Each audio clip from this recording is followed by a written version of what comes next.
Quero convidar os irmãos para abrirem as suas Bíblias em 2 Coríntios, capítulo 2, versículos 14 até o versículo 17. Segunda carta de Paulo aos Coríntios, capítulo 2, versículos 14 ao 17.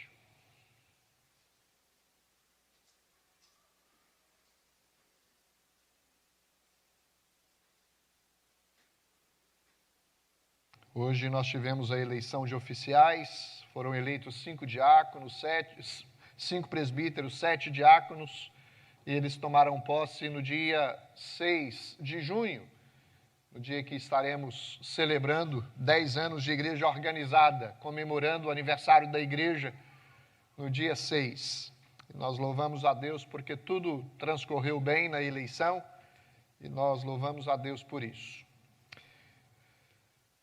Nos diz assim a palavra do Senhor: graças, porém, a Deus que em Cristo sempre nos conduz em triunfo e por meio de nós manifesta em todo lugar a fragrância do seu conhecimento. Porque nós somos para com Deus o bom perfume de Cristo, tanto nos que são salvos como nos que se perdem.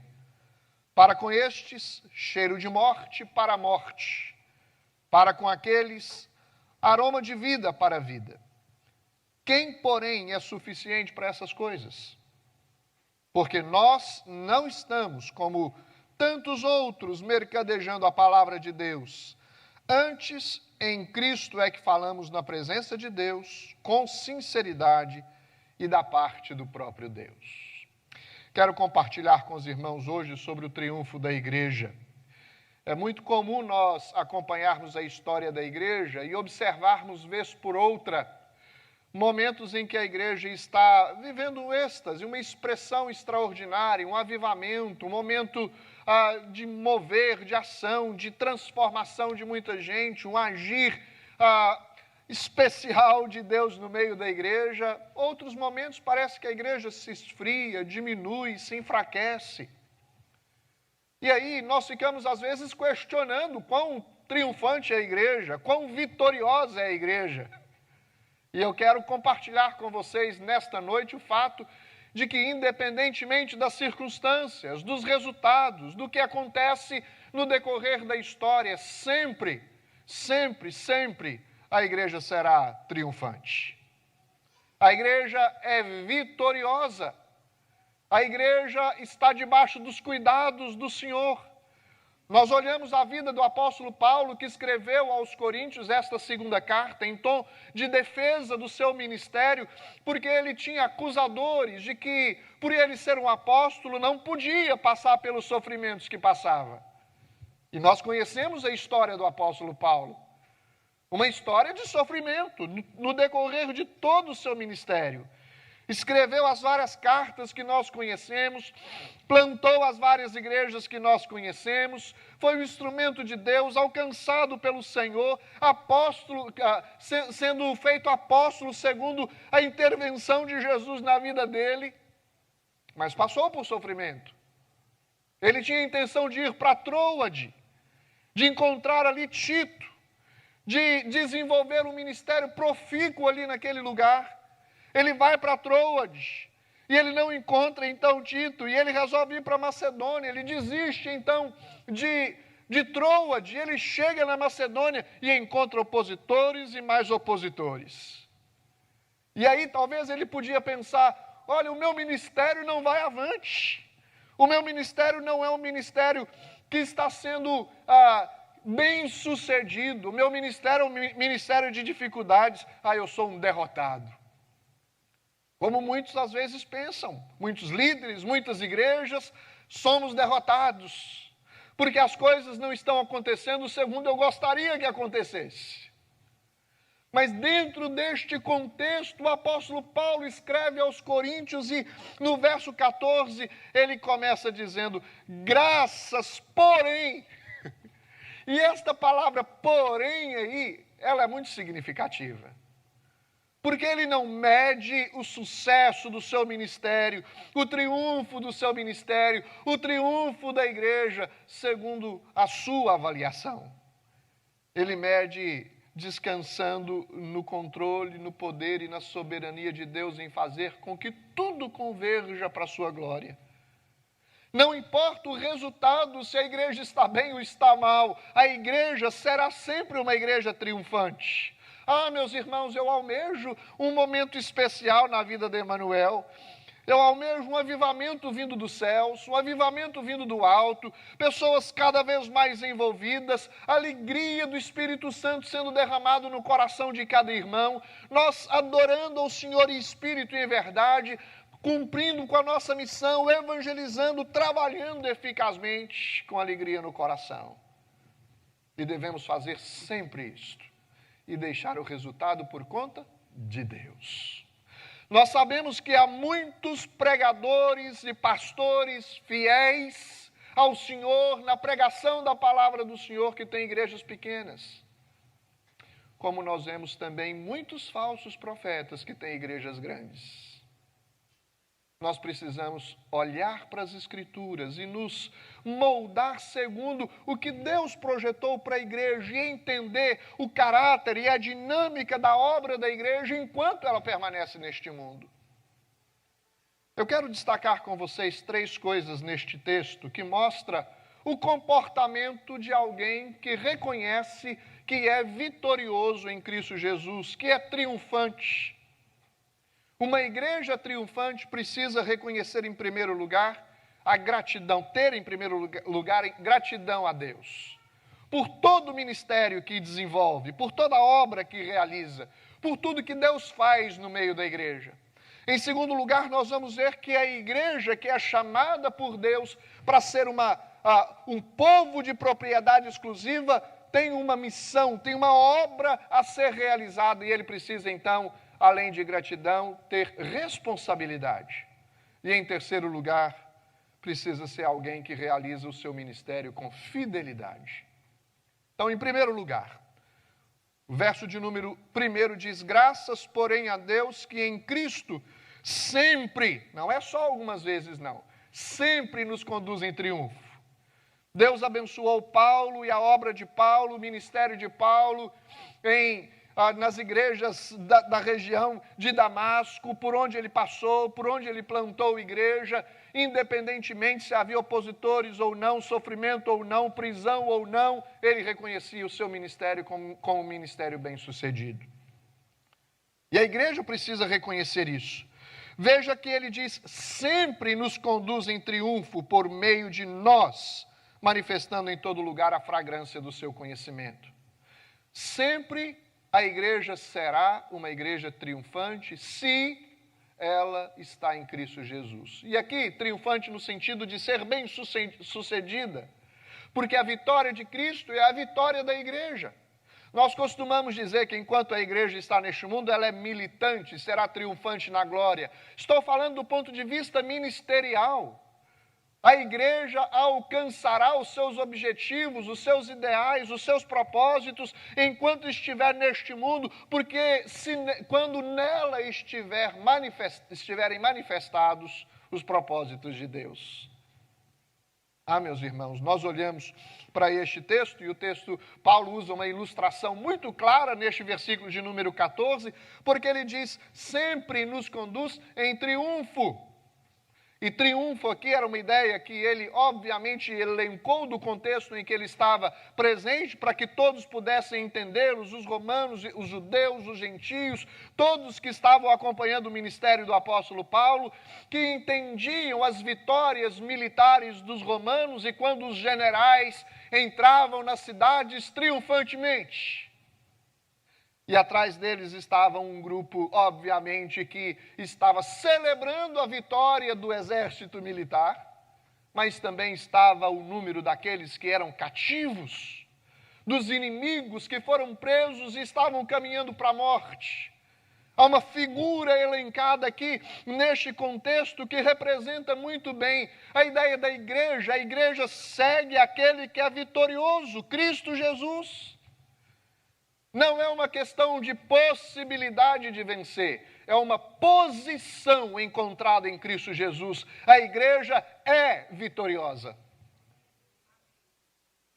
Jesus sempre nas suas palavras, encoraja a igreja para que ela persista neste mundo com os olhos focados, obviamente, na obra dele, na vitória que ele realizou. E olha, meus irmãos, a vida de Jesus é um modelo para a igreja. Jesus nasceu de uma maneira extraordinária. Ele viveu neste mundo de uma maneira a cumprir também poderosamente a sua missão. Ele viveu uma vida incomparável, obediente. Ele realizou uma obra redentiva em tudo aquilo que ele fez. Ele morreu de maneira a cumprir tudo que ele tinha que cumprir na cruz, ressuscitou dentre os mortos de maneira poderosa, foi assunto aos céus de maneira gloriosa e vive pelos séculos dos séculos, e nós podemos dizer, ele é vencedor. São vencedores todos os que nele creem. Sempre haverá na igreja, meus irmãos, sempre haverá no mundo dois grupos de pessoas, dos que creem em Cristo e dos que não creem em Cristo. E aí nós vamos destacar daqui a pouco, porque o texto fala de que há uma fragrância que é espalhada por esta manifestação de vitória, de triunfo que é proclamada a todas as pessoas. Para alguns, cheiro de morte para a morte. Para outros, cheiro de vida para a vida. Quando estas procissões de celebração militar eram realizadas, havia também um queimar de incenso. E o incenso espalhava fragrância para todo lugar, ou seja, todo mundo percebia que alguma coisa tinha acontecido. A igreja neste mundo sempre estará espalhando a fragrância de Cristo Jesus. É inevitável perceber que existe o cheiro do Evangelho, através da pregação do Evangelho, de Cristo Jesus sendo espalhado para este mundo. E quando se conhece a mensagem da cruz, para alguns ela é escândalo, para outros é sinal de vitória. Até o próprio Senhor Jesus, meus irmãos, não todas as vezes que ensinou, que pregou, as pessoas responderam positivamente. Queria que você abrisse a sua Bíblia em Marcos, capítulo 10. Evangelho de Marcos, capítulo 10. A partir do verso 17. Nos diz assim: e pondo-se Jesus a caminho, depois de ter falado sobre o divórcio, falado sobre a importância da criança no reino dos céus, e então aqui um jovem rico, há um diálogo, uma aproximação de um jovem rico a Jesus, e diz assim: e pondo-se Jesus a caminho, correu um homem ao seu encontro, e ajoelhando-se, perguntou-lhe: bom mestre, que farei para herdar a vida eterna? Respondeu-lhe Jesus: por que me chamas bom? Ninguém é bom senão um, que é Deus. Sabes os mandamentos? Não amarás, não adulterarás, não furtarás, não dirás falso testemunho, não defraudarás ninguém, honra teu pai e tua mãe. Então ele respondeu: mestre, tudo isso tenho observado desde a minha infância, a minha juventude. E Jesus, fitando-o, o amou e disse: só uma coisa te falta, vai, vende o que tens, dá aos pobres e terá um tesouro no céu. Então vem e segue-me. Ele, porém, contrariado com esta palavra, retirou-se triste, porque era dono de muitas propriedades. E eu quero destacar o finalzinho desta história dizendo: retirou-se triste. Ele ouviu a mensagem, ouviu o que Jesus lhe disse para fazer, para que então ele pudesse ser considerado parte do reino de Deus, do reino dos céus. Vende tudo que tens. A riqueza é um problema, meus irmãos, ou é pecado em si mesmo? Não, mas é porque Deus conhecia o coração deste homem, que estava com o coração nas riquezas. E quando a gente está com o coração em qualquer outra coisa que não seja o Senhor, isso chama-se idolatria. E o Senhor Jesus queria salvá-lo desta idolatria, resgatá-lo desta idolatria. Vai, vende tudo que tens. A mensagem foi proclamada. O Senhor continua sendo vitorioso. Quantas vezes fazemos o trabalho de evangelização? E diga-se de passagem, meus irmãos, quantas vezes nós temos, vamos colocar este ano, evangelizado alguém? E é interessante que quando evangelizamos alguém, nosso desejo é que a pessoa se converta imediatamente. E muitos justificam por alguma razão que aquele não é o momento. E a gente diz, que ministério frustrado. Não, pregue a palavra em todo tempo. O ministério é abençoador. A gente está há 10 anos aqui. Se você perguntasse, você gostaria, pastor, que já tivesse 10 mil pessoas aqui? É claro. Que já tivesse uma igreja cheia, são 400 lugares aqui, que pelo menos os 400, é claro que nós temos o desejo de que isso aconteça. Mas se não acontece, queridos, nós temos que descansar que Deus está no controle. A partir do momento que nós entendermos que em Cristo Jesus nós somos vitoriosos e nós vamos enfrentar os desafios, as lutas, as provações, sendo fiéis na pregação do Evangelho, e uma igreja convicta da sua missão, Deus vai realizando a sua obra. Deus vai salvando quem Ele quer salvar. Deus vai trazendo para o meio chamado a família de Deus, o povo que Ele escolheu como propriedade particular. Nós precisamos entender que nós estamos em Cristo Jesus, e porque estamos em Cristo Jesus, nós somos vitoriosos. Por meio de nós se manifesta em todo lugar a fragrância do seu conhecimento. E uma palavrinha para ser destacada, uma observação importante aqui. Existe em algumas versões a palavra aroma, no verso 15, nós somos o bom perfume de Deus, ou seja, espalhamos o aroma por onde quer que nós passamos. O verso 14 destaca a palavra fragrância, que são palavras sinônimas. Mas por que Paulo destaca essas palavras dessa forma? Porque ele está enfatizando o fato de que nós realizamos o ministério que realizamos como igreja, primeiro, para que o aroma que sobe seja agradável ao Senhor. Como no Antigo Testamento, as ofertas eram queimadas, os incensos eram queimados, os sacrifícios eram realizados e um aroma agradável subia ao Senhor. Que esta igreja seja um aroma agradável em primeiro lugar ao Senhor, queridos. Eu sei que deve ser um aroma agradável, uma fragrância espalhada por todo lugar, para que todos percebam a graça, o amor, a bondade, a salvação que vem de Cristo Jesus. Mas é preciso reconhecer que nós fazemos o que fazemos em primeiro lugar para o Senhor. É possível que em cada culto um ou outro saia não gostando do culto, por alguma razão. Mas se eu pudesse saber verdadeiramente se Deus se agradou do culto que nós prestamos, eu estou bem com isso. Claro, queridos, que nós queremos estar bem uns com os outros, ser uma igreja expressiva, viva, mas é Deus no meio da igreja, recebendo ou percebendo o aroma que é oferecido pela igreja como sacrifício vivo, santo e agradável a Deus. É o aroma que sobe ao Senhor. Tenha gratidão a Deus por ser igreja. Seja grato pelo ministério que você desempenha. Louve ao Senhor pela igreja que você faz parte, porque não importa onde você estiver, haverá problemas no meio da igreja. Paulo estava em Jerusalém, Paulo estava na Macedônia, Paulo estava em Éfeso, Paulo estava em Corinto, Paulo estava em todo lugar realizando o seu ministério, e em todos esses lugares ele encontrou problemas. Mas nós precisamos ser gratos a Deus e ter a convicção de que somos uma igreja vitoriosa. Nós somos uma igreja vitoriosa. Em Romanos nós encontramos Paulo ensinando aos romanos que se Deus é por nós, quem será contra nós?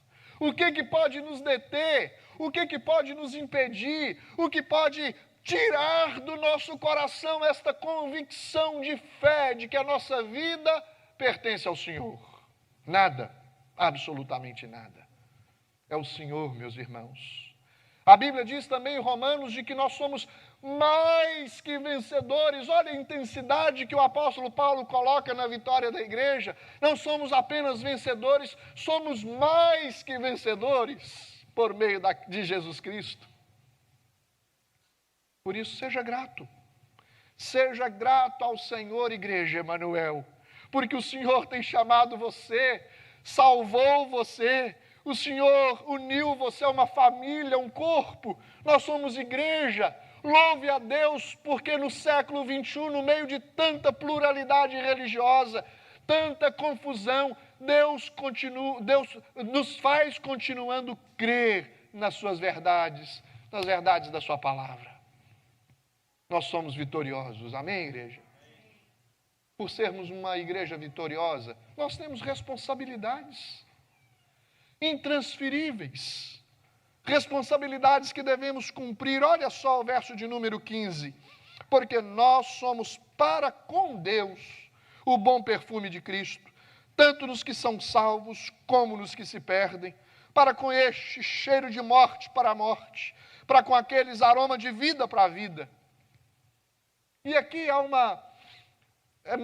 uma curiosidade, sem perder a ideia da profundidade deste texto, mas é interessante porque o evangelho pregado, o ministério desempenhado pela igreja, é um ministério que proclama a vida e a morte. Às vezes nós temos dificuldade de entender isso. Porque, meus irmãos, se nós não entendermos que nós precisamos de um Salvador, olhar para dentro de nós mesmos, se não reconhecermos a obra de Cristo como suficiente para nós, tudo que nós ouvirmos do Evangelho será para nossa condenação, porque o Evangelho não muda a sua mensagem. Nós cremos e seremos salvos, se não cremos, seremos condenados. A figura aqui da procissão militar continua sendo enfatizada por Paulo, porque existia o grupo dos vitoriosos com o general que estava conduzindo a procissão, mas existia o grupo dos escravos, os que foram levados cativos. E eu vi que sentia o cheiro do incenso que os líderes daquele exército queimavam, e para eles era cheiro de morte, para a morte. Mas para os vitoriosos era um cheiro de vida para a vida. Nós precisamos perceber, meus irmãos, o cheiro de Cristo espalhado, não é em alguns lugares, não, em todo lugar onde a igreja está presente. E esse cheiro que nós recebemos, para nós os que cremos, é cheiro de vida para a vida. Você viu a história aqui desse jovem rico? Não sei se ele se converteu, porque a Bíblia diz que ele se retirou triste. Mas há uma história de alguém que encontrou com o Senhor da vida e foi salvo. Queria que você abrisse a sua Bíblia em João, capítulo 4. João, capítulo 4. Quando, pois, o Senhor veio a saber que os fariseus tinham ouvido dizer que ele, Jesus, fazia e batizava mais discípulos que João, se bem que Jesus mesmo não batizava, e sim os seus discípulos, deixou a Judeia, retirando-se outra vez para a Galileia. E era-lhe necessário atravessar a província de Samaria. Chegou, pois, a uma cidade de Samaria chamada Sicar, perto das terras que Jacó dera a seu filho José. Estava ali a fonte de Jacó. Cansado da viagem, assentara-se Jesus junto à fonte por volta da hora sexta. Nisto veio uma mulher samaritana tirar água. Disse-lhe Jesus: dá-me de beber, pois seus discípulos tinham ido à cidade para comprar alimentos. Então lhe disse a mulher samaritana: como sendo tu judeu, pedes de beber a mim, que sou mulher samaritana? Porque os judeus não se dão com os samaritanos. Replicou-lhe Jesus: se conheceras o dom de Deus e quem é o que te pede, dá-me de beber, tu lhe pedirias, e ele te daria água viva. Respondeu-lhe ela: Senhor, tu não tens com que tirar, com que atirar, e o poço é fundo, onde, pois, tens a água viva? És tu, porventura, maior do que Jacó, o nosso pai, que nos deu o poço, do qual ele mesmo bebeu, e bem assim os seus filhos e seu gado? Afirmou-lhe Jesus: quem beber desta água tornará a ter sede. Aquele, porém, que beber da água que eu lhe der, nunca mais terá sede. Pelo contrário, a água que eu lhe der será nele uma fonte a jorrar para a vida eterna. Aleluia. Disse-lhe a mulher: Senhor, dá-me dessa água para que eu não mais tenha sede, nem precise vir aqui buscá-la. Disse-lhe Jesus: Vai, chama teu marido e vem cá. Ao que lhe respondeu a mulher: Não tenho marido. Replicou-lhe Jesus: Bem disseste, não tenho marido, porque 5 maridos já tiveste, e esse que agora tens não é teu marido. Isso disseste com verdade. Senhor, disse-lhe a mulher, vejo que tu és profeta. Nossos pais adoraram neste monte, vós, entretanto, dizeis que em Jerusalém é o lugar onde se deve adorar.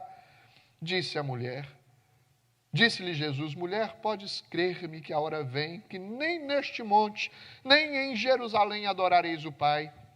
Vós adorais o que não conheceis, nós adoramos o que conhecemos, porque a salvação vem dos judeus. Vem a hora, e já chegou, em que os verdadeiros adoradores adorarão ao Pai em espírito e em verdade, porque são estes que os pais procuram para seus adoradores. Deus é espírito, e importa que os seus adoradores o adorem em espírito e em verdade.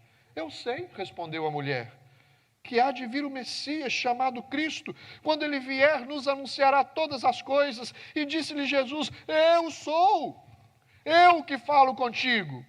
Neste ponto, chegaram os seus discípulos e se admiraram de que estivesse falando com uma mulher. Todavia, nenhum lhe disse: Que perguntas, ou por que falas com ela?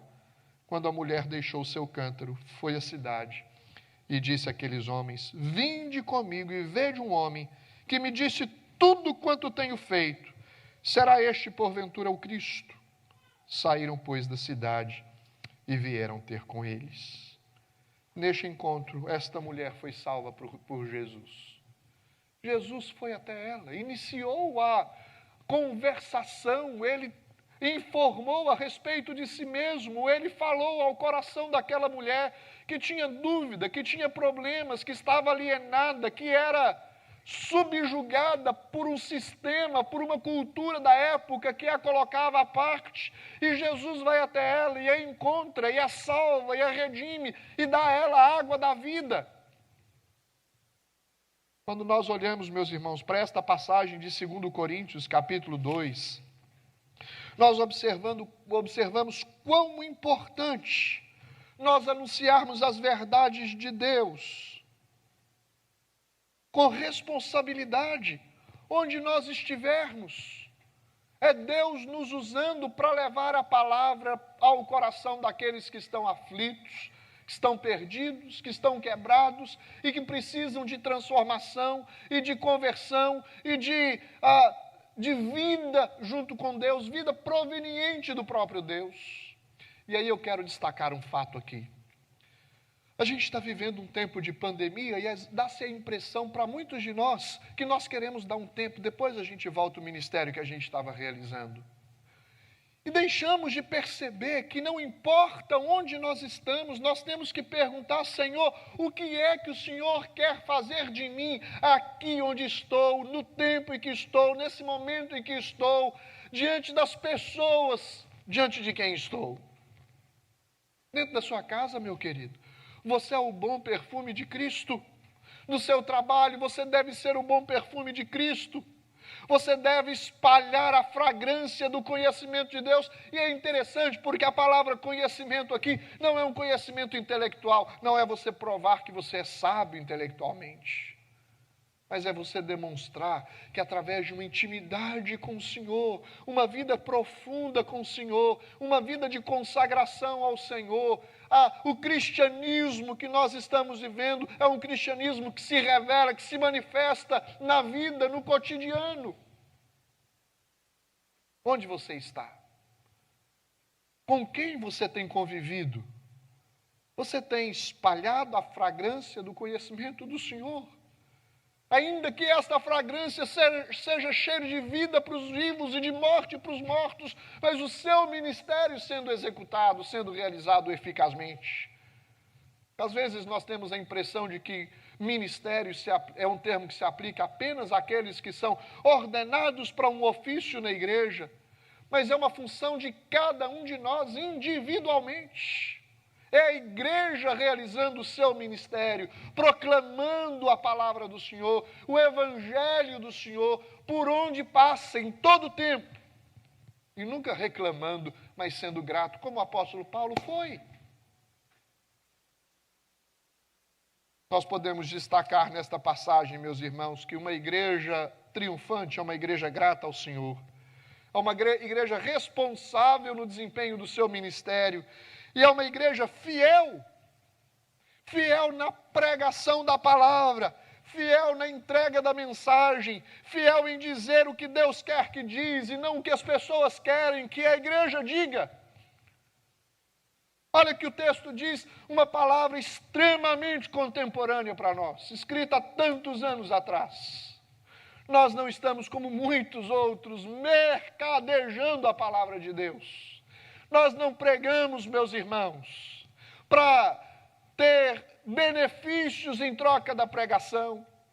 Eu recebi uma frase recentemente que uma igreja convidou um pregador e perguntou ao pregador: quanto é que você cobre para pregar? Aí ele disse assim: não se preocupe com isso não, eu cobro somente o preço da gasolina. Aí ele disse: mercenário. Porque não se pode cobrar nada, queridos. Não se pode mercadejar a palavra de Deus. Não se pode, em nome da igreja, em nome do Senhor, em nome do Evangelho, em nome da palavra, cobrar para se entregar aquilo que se recebe de graça. Aí você avalia, tanto os pastores têm os seus salários, muitos ministérios na igreja são pagos, alguns músicos, outros ministérios específicos, não se paga por obrigação, mas é reconhecimento da obra que faz. Eu já preguei em vários lugares, algumas igrejas me deram ofertas, outras não deram. Quando deram ofertas, receberam, mas foi voluntária. Jamais alguém ligou e perguntou: pastor, quanto o senhor cobra? E eu respondi: tanto, para ir à sua igreja. Não se cobra, queridos. E não apenas mercadeja a palavra de Deus no caráter financeiro, mas também no caráter de posição. Eu vou falar apenas aquilo que agrada a igreja, porque assim a igreja vai permanecer no seu lugar, não vai perder ninguém, ninguém vai sair. Isso aqui é uma verdade dura demais, não vamos falar não, porque aí não ofende ninguém. Você já teve a experiência de alguém se sentir ofendido com a mensagem do Evangelho? Quem sabe na escola você senta perto de alguém e diz assim: queria compartilhar o Evangelho com você. Você sabia que em primeiro lugar você é um pecador? E por ser pecador, você, se não crer, vai para o inferno. E você precisa de alguém que resgate você dessa condição. E esse resgate, ele vem por meio de Cristo Jesus. Mas se você crer hoje de todo o seu coração, de que a obra de Cristo é suficiente para lhe perdoar todos os pecados, para salvar a sua vida, hoje mesmo você pode ser salvo. E quando a gente faz isso e vira o mover de Deus na vida das pessoas, a gente se alegra. Mas o problema é que muitas vezes nós nos acovardamos, porque não queremos perder o amigo. Queridos, não vamos mercadejar a palavra, não vamos mercadejar o Evangelho. O Evangelho é o poder de Deus para a salvação de todo aquele que crê. O texto diz claramente: não mercadejamos. Ainda que nos acusem de pessoas que sofrem ao desenvolver o ministério e atribuem a nós o estigma de derrotados, nós sabemos quem somos em Cristo Jesus. Nós somos vitoriosos em Cristo. Paulo não trocava a sua mensagem de pregar a Cristo e este ressurreto, mesmo em meio aos judeus ou por onde ele passava. Mesmo que lhe custasse a vida, mesmo que lhe custasse açoites, ele não mercadejava a palavra, queridos. E vamos generalizar, obviamente. Ah, quantos de nós têm evitado pregar a verdade por tão pouco? Eu fico avaliando a vida cristã no aspecto geral e tem muita gente pregando o evangelho inverso do que a Bíblia está anunciando. Em desfavor ao cristianismo é a pregação da teologia da prosperidade, que exalta o ser em detrimento da verdade, o homem em detrimento da verdade. Deus pode nos fazer pessoas prósperas, queridos, mas que isso seja fruto da expressão e da vontade de Deus na nossa vida, que não seja a custo do mercadejar da palavra de Deus, em nome de Jesus. E é interessante que ele termina o texto dizendo como que ele faz isso. Olha, não somos como tantos outros, mercadejando a palavra de Deus, antes em Cristo. Olha só que coisa interessante. Ele tem a convicção de que está em Cristo, que falamos na presença de Deus, porque quem está vivendo o cristianismo de fato não sai da presença de Deus. E diz assim, e com sinceridade e da parte do próprio Deus. Nós podemos, meus irmãos, olhar essa palavra sinceridade e ligá-la ao princípio da fidelidade da igreja. Se a igreja quer pregar o evangelho, sinceramente ela precisa pregar, ela precisa ser fiel na exposição dessa mensagem. Aí você diz assim, pastor, é uma palavra que nos chama a responsabilidade, é verdade.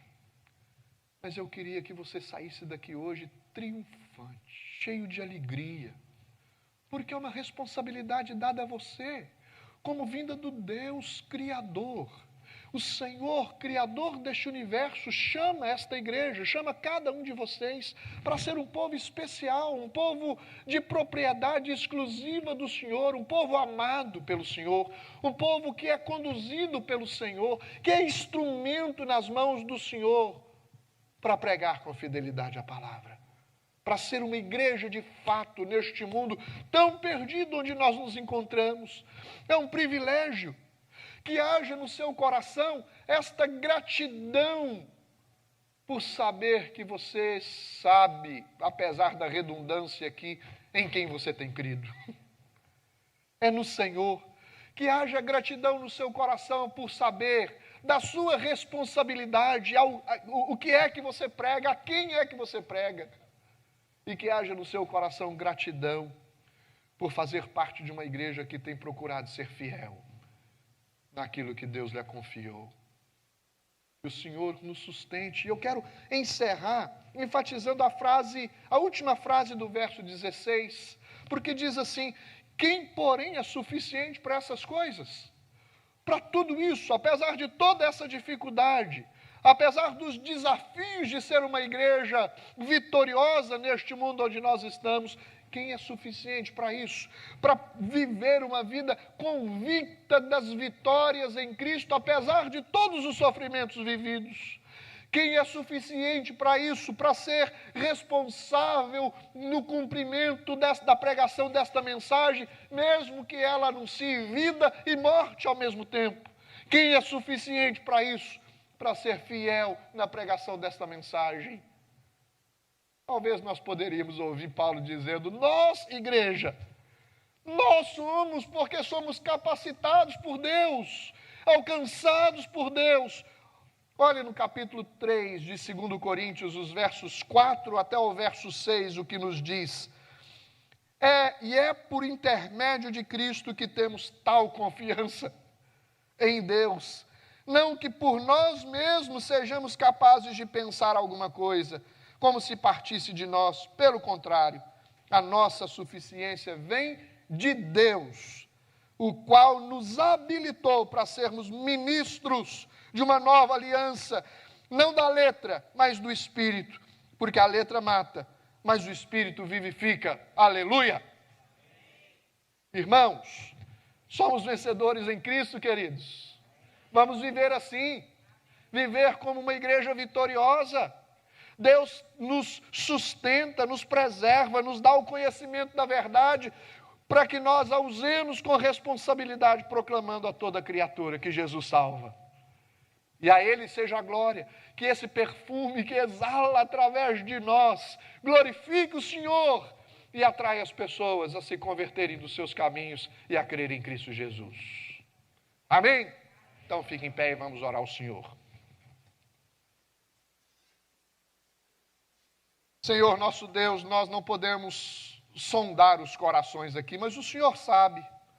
O Senhor sabe se há pessoas aqui que já assumiram um compromisso verdadeiro com o Senhor, se há pessoas que ainda não assumiram um compromisso com o Senhor, que a palavra do Senhor obre no coração de cada um a ponto de gerar confiança, convicção, certeza de que nós somos do Senhor e porque estamos em Cristo Jesus, nós somos uma igreja vitoriosa.